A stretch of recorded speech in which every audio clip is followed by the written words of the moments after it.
মৰমৰ ছাত্ৰ-ছাত্ৰীসকল পোনপ্ৰথমে মোৰ ইউটিউব চেনেলটোলৈ তোমালোকক স্বাগতম জনাইছোঁ। আজি আমি শিকিম অধ্যায় 9 তাৰ কিছুমান অতিৰিক্ত প্ৰশ্ন। তাৰ অতিৰিক্ত প্ৰশ্নৰ 1 নম্বৰত আছে প্ৰমাণ কৰা যে একে ভূমি আৰু একে সমান্তৰালৰ মাজত অৱস্থিত ৰম্বাসবোৰৰ কালি সমান। তাৰমানে একে ভূমি আৰু একে সমান্তৰালৰ মাজত অৱস্থিত ৰম্বাসবোৰৰ কালি সমান বুলি আমাৰ দেখুৱাব লাগে। প্ৰথম আমি এনেকৈ চিত্ৰটো আঁকি ল'ম, তাৰপিছত এনেকৈ লিখিম ধৰা হ'ল ABCD আৰু ABDE ৰম্বাস দুটাৰ সাধাৰণ ভূমি। তাৰমানে ABCD এইখিনি এটা ৰম্বাস আৰু আছে ABDE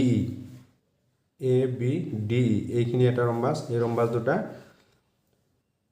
ভূমি AB, এই ৰম্বাস দুটাৰ ভূমি হ'ল AB আৰু ইহঁত AB আৰু এই EC সমান্তৰাল ৰেখাবোৰৰ মাজত অৱস্থান কৰিছে EC মাজত অৱস্থান কৰিছে। এটা প্ৰমাণ কৰিব লাগে কালি ABCD প্ৰমাণ কৰিব লাগে কালি ABCD সমান প্ৰমাণ কৰিব লাগে কালি ABCD সমান কালি ABDE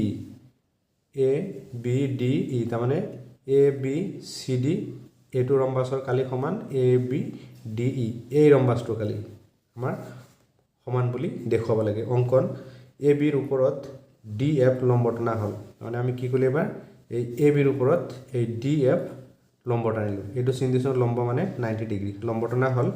তে প্ৰমাণ লিখিম, আমি জানো যে ৰম্বাসৰ কালি ইকুৱেল টু বাহুৰ দৈৰ্ঘ্য ইনটু উন্নতি। ৰম্বাসৰ কালি সূত্ৰ হ'ল যে বাহুৰ দৈৰ্ঘ্য ইনটু উন্নতি। ইয়াত কালি ABCD, ইয়াৰ কালি হ'ল ABCD, ইয়াৰ কালি ABCD সমান কি হ'ব এবাৰ AB ইনটু DF। এই AB ইনটু কি হ'ব DF, AB সমান DF, AB ইনটু DF। তলত লিখিবা কালি ABDE এই ABDE সমান এবাৰ কি হ'ব যে AB into DF, AB into DF। এতেকে কালি ABCD সমান কালি ABDE এইটো আমাৰ দেখুৱাব দিছিলে। তো আমি তলত এনেকৈ লিখি দিম, গতিকে একে ভূমি আৰু একে সমান্তৰালৰ মাজত অৱস্থিত ৰম্বাসবোৰৰ কালি সমান বুলি আমি পালোঁ। এইটো আমাক দেখুৱাব দিছিলে। এতিয়া আমি আৰু এটা প্ৰশ্ন চাম। আছে প্ৰমাণ কৰা যে একে ভূমি আৰু একে সমান্তৰালৰ মাজত অৱস্থিত এটা সামান্তৰিক অন্তৰ্ভুক্ত ত্ৰিভুজ এটাৰ কালি সামান্তৰিকটোৰ কালিৰ আধা। তাৰমানে সামান্তৰিকটোৰ কালিৰ আধা হ'ল ত্ৰিভুজৰ কালি, এইটো আমাৰ দেখুৱাব লাগে। প্ৰথমে আমি এনেকৈ চিত্ৰটো আঁকি ল'ম, এনে লিখিম সমাধান। ধৰা হ'ল ABCD এটা সামান্তৰিক।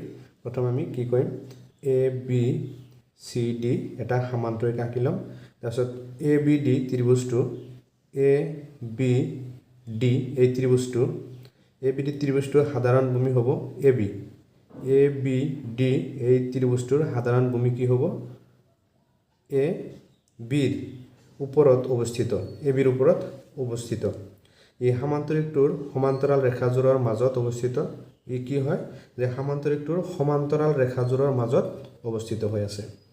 এতিয়া প্ৰমাণ কৰিব লাগে যে কালি ABD equal to half Kali ABCD। তাৰমানে ABD equal to half Kali ABCD, তাৰমানে ইয়াৰ আধা বুলি প্ৰমাণ কৰিব লাগে। এটা অংকন আমি লিখি ল'ম যে ABৰ ওপৰত DE লম্ব টনা হ'ল। আমি কি কৰিলোঁ এবাৰ এই ABৰ ওপৰত এই DE লম্ব টানিলোঁ। ABৰ ওপৰত DE লম্ব টনা হ'ল। প্ৰমাণ কালি ABCD কালি সমান কি হ'ব এবাৰ ভূমি ইনটু উন্নতি। ভূমি কি আছে ইয়াত AB আৰু উন্নতি কি আছে DE। এইটো আমি 1 নম্বৰ নামকৰণ কৰিব পাৰিম। কালি ABD সমান হ'ব হাফ ইনটু ভূমি ইনটু উন্নতি। এতিয়া আমি ইয়াত আৰু অকণমান লিখি দিব লাগিব equal to half into AB into DE। তাৰমানে AB হ'ল ভূমি আৰু DE হ'ল উন্নতি। Equal to half into Kali ABCD। এইটো আমি 1 নম্বৰ প্ৰয়োগ কৰি পালোঁ। এতিয়া আমি লিখি দিব পাৰি গতিকে একে ভূমি আৰু একে সমান্তৰালৰ মাজত অৱস্থিত এটা সামান্তৰিক অন্তৰ্ভুক্ত ত্ৰিভুজ এটাৰ কালি সামান্তৰিকটোৰ কালি আধা। এইটো আমাৰ দেখুৱাব দিছিলে, এইটো দেখুওৱা হ'ল। আমি এবাৰ আৰু এটা প্ৰশ্ন লৈ আহিছোঁ প্ৰশ্নটো আছে ABC এটা ত্ৰিভুজ ABC এটা ত্ৰিভুজ x আৰু y যথাক্ৰমে এই x আৰু y যথাক্ৰমে AB আৰু AC ৰ ওপৰত থকা দুটা বিন্দু তাৰমানে এই x আৰু y যথাক্ৰমে কি কৈছে এই AB আৰু এই AC ওপৰত থকা দুটা বিন্দু যাতে XY সমান্তৰাল BC তাৰমানে এই XY সমান্তৰাল BC আৰু B বিন্দুৰ এই B বিন্দুৰ CA এই B বিন্দুৰ CA ৰ সমান্তৰালকৈ অংকন কৰা ৰেখাখণ্ডডালে বৰ্ধিত XY ই বিন্দুত ছেদ কৰিছে আৰু C বিন্দুৰ AB ৰ সমান্তৰালকৈ অংকন কৰা আন এডাল ৰেখাখণ্ডই বৰ্ধিত XY আৰু XY F বিন্দুত ছেদ কৰিছে প্ৰমাণ কৰা যে কালি XBE সমান কালি FCY এইটো আমাৰ প্ৰমাণ কৰিব লাগে প্ৰথম আমি এই চিত্ৰটো এনেকৈ আঁকি ল'ম তাৰপিছত সমাধান দিয়া আছে ABC আমি এনেকৈ লিখি যাম দিয়া আছে ABC এটা ত্ৰিভুজ AB আৰু AC ৰ ওপৰত X আৰু Y দুটা বিন্দু যাতে XY সমান্তৰাল BC এতিয়া BE সমান্তৰাল CA অংকন কৰা হ'ল আৰু XY axক X বিন্দুৰে ই বিন্দুলৈ বৰ্ধিত কৰা হ'ল তাৰমানে কি কৈছে যে BE সমান্তৰাল CA অংকন কৰা হ'ল অংকন কৰিলোঁ আমি আৰু XY তাৰমানে Y axক X বিন্দুৰে ই বিন্দুলৈ বৰ্ধিত কৰা হ'ল মানে বঢ়াই দিয়া হ'ল একেদৰে CF সমান্তৰাল AB অংকন কৰা হ'ল আৰু XY Y বিন্দুৰে F বিন্দুলৈ বৰ্ধিত কৰা হ'ল এতিয়া প্ৰমাণ কৰিব লাগে কালি XBE সমান কালি FCY এতিয়া প্ৰমাণ বুলি লিখি ল'ম এনেকৈ আমি যে BCYE আৰু BCFX সামান্তৰিকৰ দুটাৰ উমৈহতীয়া ভূমি BC আৰু ইহঁতৰ একে জোৰৰ সমান্তৰাল ৰেখা এবাৰ EF সমান্তৰাল ৰেখাযোৰ হ'ল EF আৰু BC ৰ মাজত অৱস্থিত EF আৰু BC ৰ মাজত অৱস্থিত এতেকে কালি BCYE সমান কালি BCFY এইটো আমি 1 নম্বৰ নামাকৰণ কৰি দিম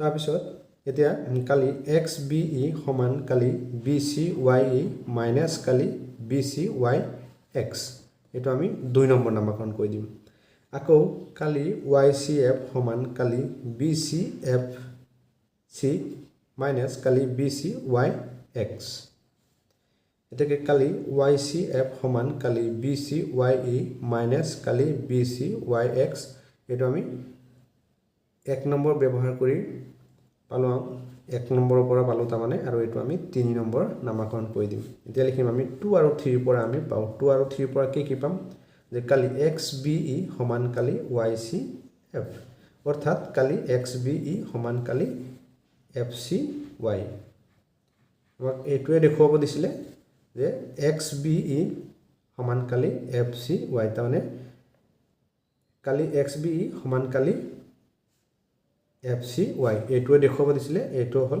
ইয়াৰ এনসাৰ